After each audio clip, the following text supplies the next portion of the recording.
मुझे अपनी जॉब छोड़े हुए 3 दिन कंप्लीट हो चुके हैं और इन 3 दिनों में मैंने लगातार दिल्ली ट्रैवल किया है। पर सवाल ये आता है कि मैंने अपनी जॉब छोड़ी ही क्यों।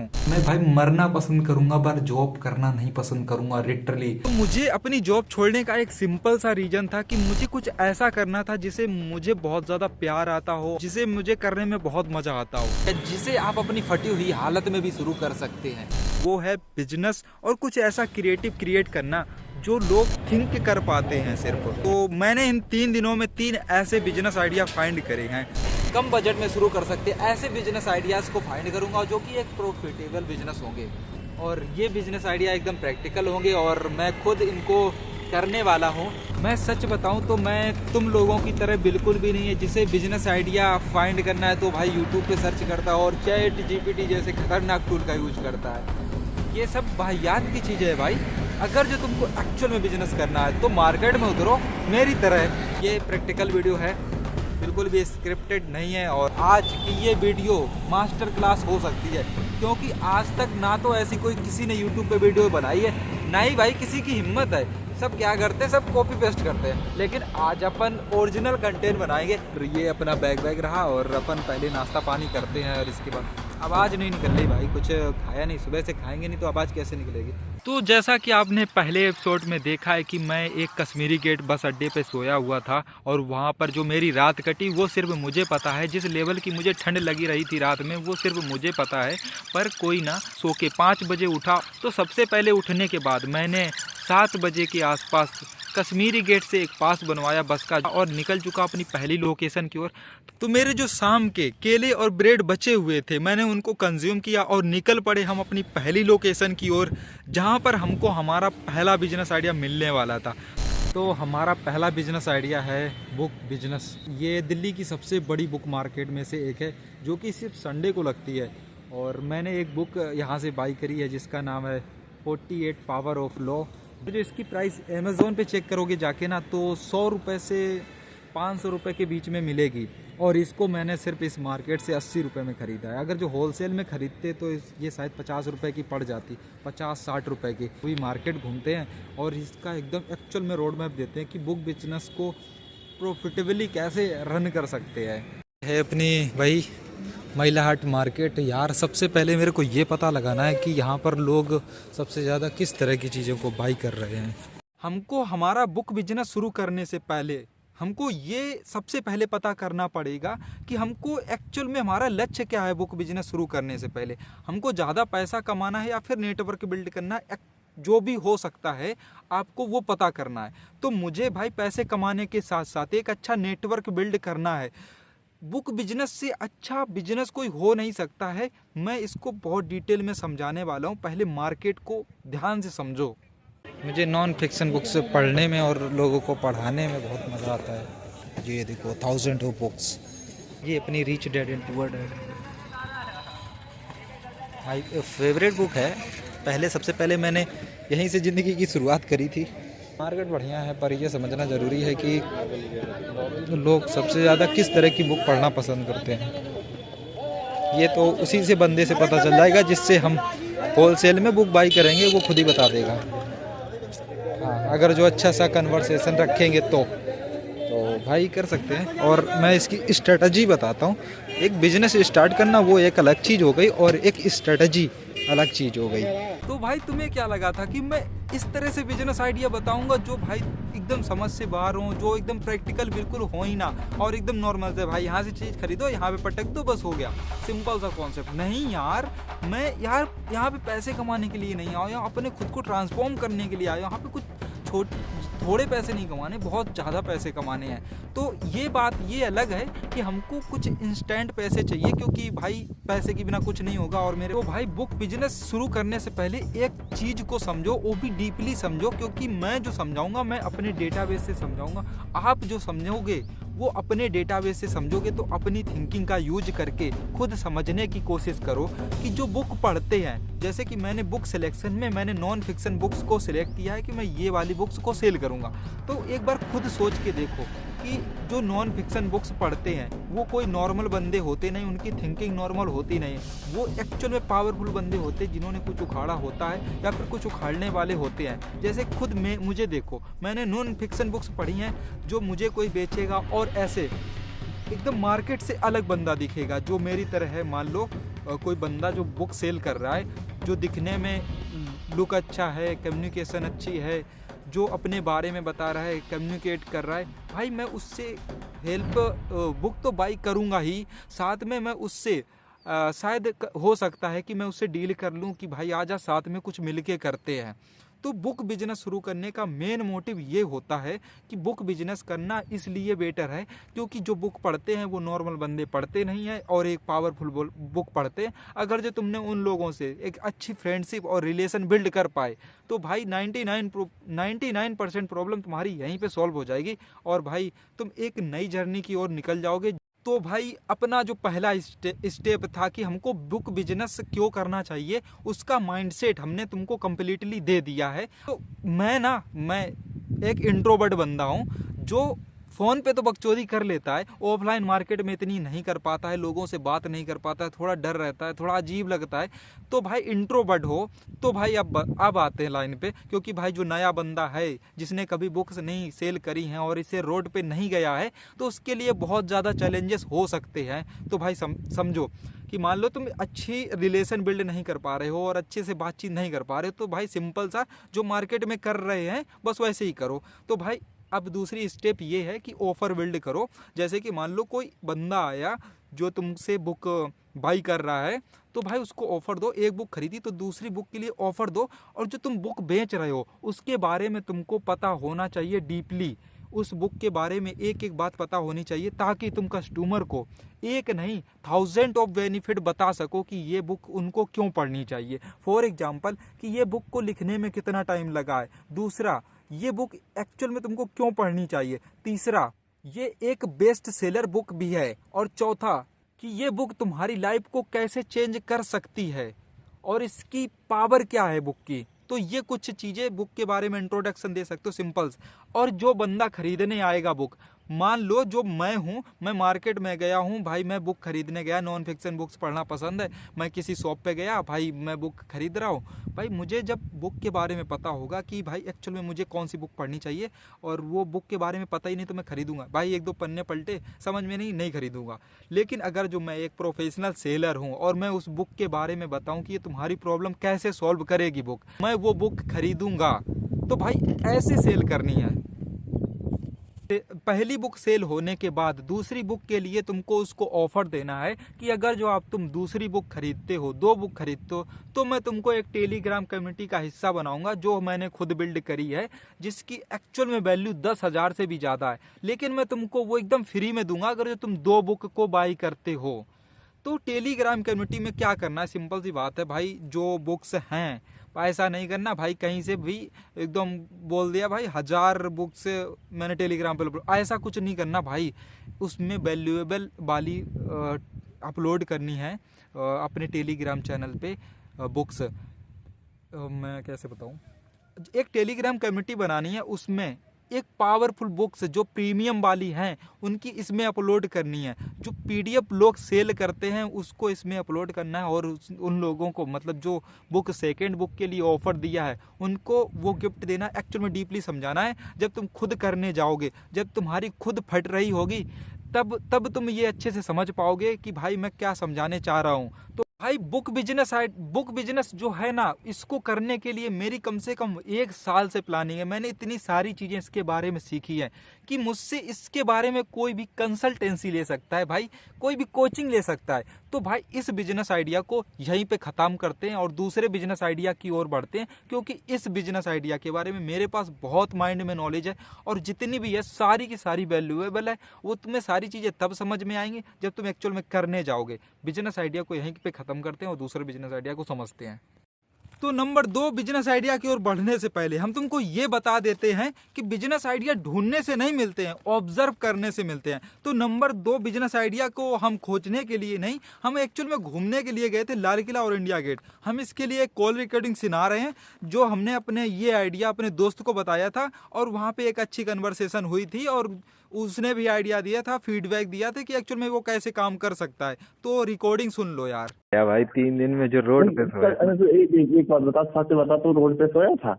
रियली भाई, अपनी कसम भाई, 3 दिन। ओ भाई लिटरली। और भाई ये जो तेरा कॉन्फिडेंस मैंने देखा कि कैमरा ले करके तू रिकॉर्ड कर रहा है वीडियोस को, वैसे स्कूल वाले और बहुत सारे टाइप की वीडियो रिकॉर्ड करे हैं तूने। इतनी कॉन्फिडेंस आता कहाँ से कि कैमरा ऐसे ले लो, पब्लिक प्लेस में रिकॉर्ड करने लग जाओ? और अभी क्या मतलब दिल्ली में ही कि रूम वूम ले लिया, कहाँ पर है? नहीं नहीं, अभी मैं फरीदाबाद में हूँ। अभी थोड़ा रेस्ट कर रहा हूँ, प्लानिंग कर रहा हूँ यार, क्योंकि यार जो 3 दिन मैंने करी है ना भाई, इसमें भाई मेरा पोटेंशियल जो ना माइंड का ना भाई एकदम एक्सट्रीम लेवल का खुला है। मतलब जो मैं सोचता था, जो मार्केट के बारे में बोलता था भाई ये करेंगे, भाई इससे बहुत ही हटके मार्केट है बहुत लिटरली। अच्छे है भाई, जो वही तो बताया ना, देखने में, सुनने में और बोलने में और लिखने में और सच में एक्सपीरियंस करने में, इनमें जमीन आसमान का फर्क होता है। तीन 3 दिन भाई जो मैंने, मतलब पता है ना, 3 दिन बैठा नहीं, और 3 दिन डेली भाई जितना ट्रैवल किया लाइफ में उतना नहीं किया जितना मैं पैदल चला।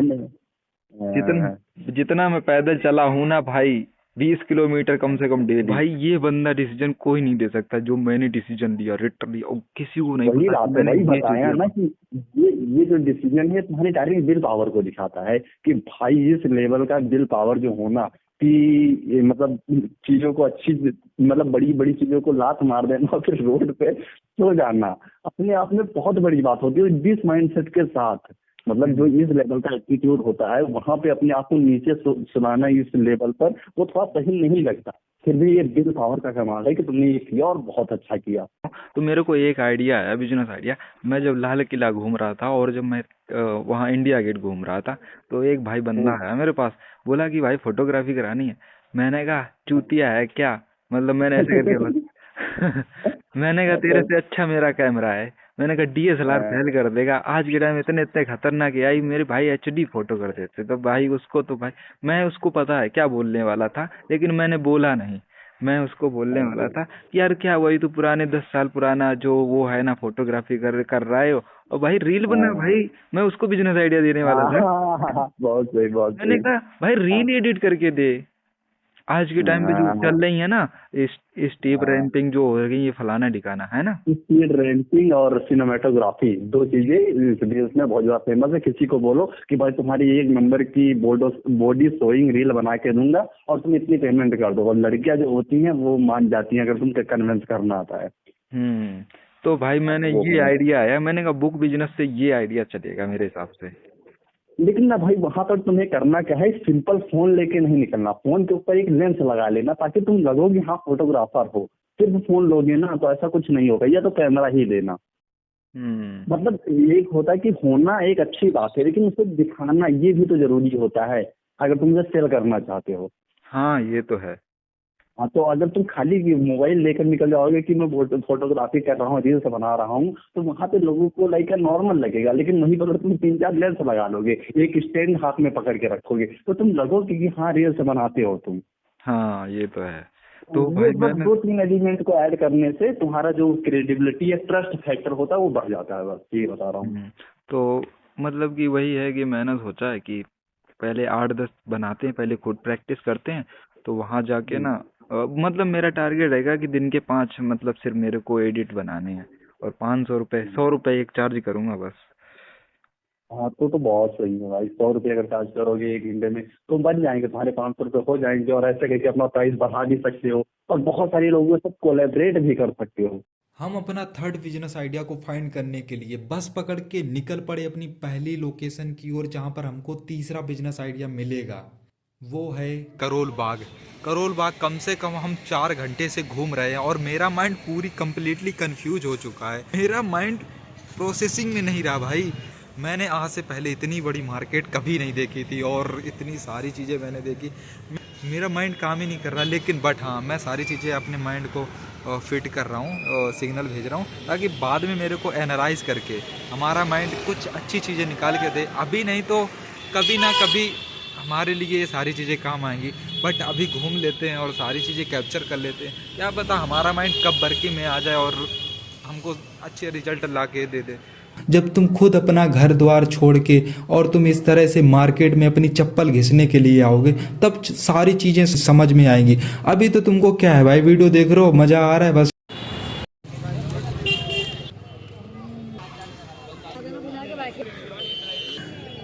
सुबह सिर्फ केले वगैरह खाए थे और थोड़ा ब्रेड खाया, और सुबह से ऐसे पूरा दिन घूम रहा हूँ, चले जा रहा हूँ। कम से कम मैं अभी तक 10 किलोमीटर पैदल चल चुका हूँ। तो भाई अभी हालत ख़राब हो चुकी है और बहुत कस के भूख लगी, क्योंकि सुबह के हम 3 केले खाए थे। तो हमने सोचा कुछ खा पी लेते हैं, फिर इसके बाद हम बिजनेस आइडिया को फाइंड करेंगे, क्योंकि अब माइंड मेरा काम करना बंद कर चुका है। देखो नेहरू प्लेस में कितनी ऊंची ऊंची बिल्डिंग है भाई, रियली में बहुत ज़्यादा ऊंचाई पे है भाई। इतनी ऊंची तो अपने गांव में भी नहीं होती है भाई। नेहरू प्लेस पे मैं जाने ही वाला था, पर थोड़ी देर घूमने के बाद मेरे को भाई यहाँ की मार्केट दिख गई। तो यहाँ पे यार भाई बहुत सारी चीज़ें हैं क्रिएटिव वाली, और काफ़ी कुछ सीखने को भी है यार। तो भाई यहाँ पर देखते हैं और कैसे लोग मार्केटिंग कर रहे हैं, क्या कर रहे हैं भाई, मिस्टेक क्या है और उसकी यहाँ पर से क्या सोल्यूशन मिल सकता है, क्या बिजनेस आइडिया, सब देखते हैं भाई। तो भाई ये रही अपनी नेहरू प्लेस की वो वाली मार्केट, जहाँ पर हमने सुना है कि यहाँ पे लैपटॉप वगैरह सस्ते में मिल जाते हैं।